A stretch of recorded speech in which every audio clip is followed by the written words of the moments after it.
On va accueillir Grégoire Leclerc maintenant, qui est président de la Fédération des auto-entrepreneurs, parce qu'on a effectivement dans ce documentaire parlé de cette nouvelle forme de salariat déguisé, qu'est les auto-entrepreneurs. Bon, bonsoir. Bonsoir. Alors déjà, vous nous rappelez ce qu'est un auto-entrepreneur pour tous ceux qui ne le sauraient pas. Alors un auto-entrepreneur, très simplement, c'est un entrepreneur individuel, c'est-à-dire une personne physique qui s'inscrit sur le site, on va dire, de l'INSEE pour faire simple, et donc obtient un numéro de SIRET et peut donc du coup créer une entreprise et facturer un certain nombre de prestations avec un plafonnement de chiffre d'affaires. Et alors, dans quel cas c'est une forme de salariat déguisé ? Alors, c'est un sujet qui effectivement touche le régime de l'auto-entrepreneur depuis à peu près 2009, puisqu'en fait c'est la date à laquelle il a été créé, avec une première remarque quand même qu'il faut faire sur l'effet bénéfique de ce régime sur le travail au noir de manière générale. On sait en 2009 que 40 000 auto-entrepreneurs étaient des gens qui travaillaient préalablement au noir. Donc on a eu un effet favorable, on va dire bénéfique à la création de ce statut, d'une certaine de légalisation d'un travail souterrain. Ensuite, on a eu... Maintenant, forcément, il y en a qui s'en servent. Maintenant, il y en a qui s'en servent. Qui le détournent, c'est normal. C'est le problème de toutes les réformes de notre pays. Alors, ce qu'on peut dire, c'est qu'effectivement, la DG6, donc la Direction de la compétitivité des services à Bercy, avait fait une étude en 2010 qui avait chiffré à 3% le nombre d'auto-entrepreneurs qui étaient dans une situation de salariat déguisé. Qu'est-ce que ça veut dire ? Ça veut dire qu'effectivement, l'auto-entrepreneur, comme on voit dans le documentaire, se déclare comme auto-entrepreneur et en réalité n'a pas d'activité indépendante, concrète de son propre fait à lui. En fait, il travaille sous la coupe, sous la subordination d'un employeur qui n'est pas son employeur officiel, mais qui l'est en fait dans les faits, et qui lui dit, vous allez réaliser une prestation de Père Noël dans la galerie du 1er au 24 décembre, et il réagit en réalité sous les ordres de cet employeur, avec en fait un contrat de travail de fait, qui n'est pas un contrat de travail réel, mais qui est un contrat de travail de fait, avec une dépendance des horaires, il vient de 9h à 17h, point, comme un salarié, etc. Le chiffre de 3% n'est pas... Il est un petit peu en dessous de la vérité, sûrement ? On ne sait pas dire, parce qu'on n'a pas vraiment... par définition, un travail au noir est difficile à mesurer. Ça peut être sous-estimé. On pense que c'est un peu sous-estimé, c'est plutôt 5, c'est pas non plus 25. Il y a des cas nombreux d'auto-entrepreneurs qui découvrent après coup qui sont en fait dans une situation totalement illégale. Ils s'imaginaient qu'ils pouvaient le faire. Ah oui, d'accord. Ils se rendent compte qu'ils ne sont pas formés, ils ne sont pas intéressés au sujet. Et ils se disent, ah là là, mon Dieu, en fait, je suis dans une situation complètement illégale, je travaille comme un salarié, donc se retournent parfois contre l'employeur.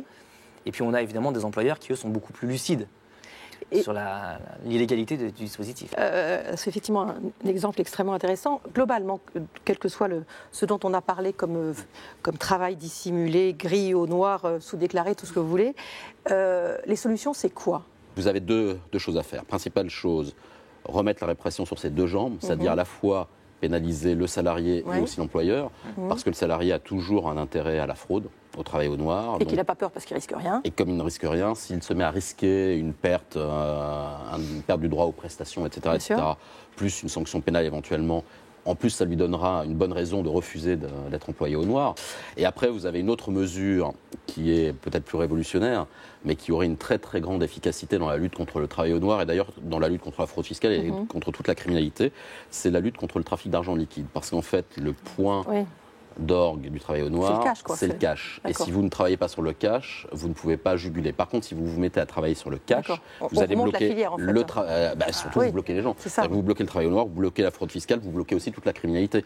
Si vous donnez ce pouvoir de contrôle à la douane, de contrôler l'argent liquide sur l'ensemble du territoire, comme ça se passe à la frontière, avec l'obligation de justifier l'origine des fonds, derrière, vous allez bloquer les vrais réseaux de travail au noir. Il y a des préventions aussi. Voilà. Et ça, ce sera très efficace parce que tout ce qui va être collecte de cash, parce qu'on sait un peu qui sont les collecteurs de cash, comment l'argent liquide circule, vous tapez sur l'argent liquide, vous allez casser les reins du travail au noir. Et ce serait une mesure effectivement révolutionnaire, mais croyez-moi qui serait très très très efficace et qui réglerait beaucoup de problèmes. Philippe Duport, vous pensez vous qu'il va y avoir de plus en plus de travail au noir ou pas ? Forcément. Quand on parle du travail détaché, ça explose véritablement. Les services du ministère du Travail, cela dit, et les URSSAF se mettent vraiment à la hauteur. Ils sont en train de changer leur organisation, ça va certainement être plus efficace. En tout cas, c'est leur priorité numéro 1. Oui, forcément, il va y en avoir, même s'il y a une baisse des cotisations sociales. Il y a donc ces nouvelles façons de mettre en rapport les employeurs et les employés. Ça gagne en fluidité dans tous les sens. il y a cette libre circulation des personnes, il y a une pression fiscale et sociale. Mathématiquement, je pense que ça doit augmenter, oui. Qu'est-ce qu'il faut changer, à votre avis, tous les deux, la législation au travail, pour que ça s'améliore? Moi, c'est on inverse la courbe. C'est pas la législation du travail. Nous, on va engager quelque chose, là, maintenant. Oui. C'est-à-dire qu'à partir de cet été, on va faire une démarche de prévention auprès du grand public sur notre secteur, parce que finalement, la plupart des gens pensent qu'on peut s'arranger. C'est pas nécessairement une volonté de fraude. C'est plus compliqué que ça. Donc, on a une démarche avec les partenaires sociaux, les organisations syndicales de salariés, justement, et on va participer au Tour de France cycliste, avec, dans la caravane, une approche très positive, préventive, en disant finalement, déclarer c'est utile, déclarer c'est économique, d'essayer d'inverser un peu la tendance de... C'est citoyen aussi. C'est responsable, c'est citoyen, ça peut vraiment créer du sens et du lien. Dans le Tour de France, vous allez viser large, hein, vous allez toucher beaucoup de gens quand même. Le particulier employeur, il y en a 3 600 000 particuliers employeurs, 1 600 000 salariés, ça veut dire que c'est le grand public. Et nous, on ne peut pas atteindre le grand public directement.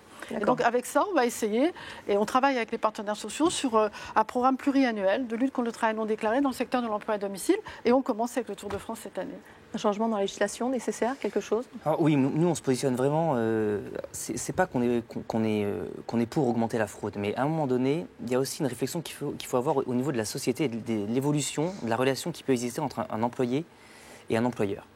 Le régime de l'auto-entrepreneur fait partie de ces choses qui ont un peu bouleversé, si vous voulez, l'écosystème entrepreneurial, l'écosystème de l'emploi, de la prestation de services, comment les gens se positionnent les uns par rapport aux autres. Et c'est vrai que c'est un peu libéral, c'est peut-être un peu révolutionnaire de dire ça, mais je pense qu'à un moment donné, il faut aussi que le législateur se pose la question de savoir pourquoi, par exemple, quand un indépendant veut travailler avec entre guillemets, un employeur qui le fait travailler, pourquoi c'est illégal finalement ? Est-ce que c'est vraiment si illégal que ça? Est-ce que le fait d'une secrétaire... redéfinir l'illégalité. Redéfinir l'illégalité d'un travail, finalement, d'une secrétaire qui travaille au profit d'un médecin dans un cabinet, mais qui ne veut pas être salarié de ce médecin, qui veut pouvoir le faire de manière, effectivement, totalement honnête, en déclarant ses charges, en déclarant tout ça, mais en ayant aussi cette espèce d'indépendance, de liberté, de dire, je ne vais pas contractualiser, mais j'ai envie de rendre des services et je vais être quand même... Voilà.